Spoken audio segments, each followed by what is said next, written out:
If you're single, you have to see this. Very straightforward way, you should not be dating anybody that is not a Christian. We have New Testament verses that give specific commands. It says, do not be unequally yoked. That means tied together with unbelievers. Now you may be going, oh man, but I really like him and it's really awesome and he's so hot. Okay? I always say the same thing. So is hell. You know, it's like you got to figure out which one you're going to go. Here's what you're afraid of. You're like, I'm afraid I'm going to get old and lonely and single. Listen, I've just seen this for this many years. You need to know this. The only thing worse than being lonely and single is being lonely and married.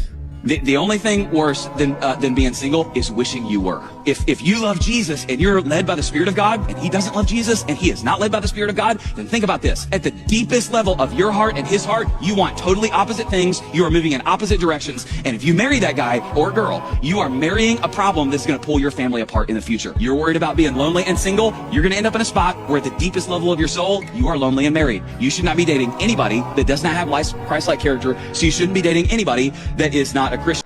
There is a reason why I'm going on almost 5.5 years, no sex before marriage, waiting for my wife. And everyone's like, oh, you're just being picky, David. No, I'm trying to be equally yoked. I'm trying to find a wife that's ready to fight the good fight with me. A wife that's ready to go around in other countries and preach the word, even though our head might get chopped off from people in other countries. I need a wife that's ready to fight, that wasn't willing to get the jab. A wife that's willing to fight for it all. And that's hard to find for a guy like me. So I've had to take my time, and I'm believing that I'm going to meet her this year. I really do believe her. I believe it with all my heart, and it's going to be amazing. It's going to be awesome, but I won't settle for less than what God has for me. Not that I have a list, but I have a standard, and that standard is to be equally yoked, and you should have the same standard too.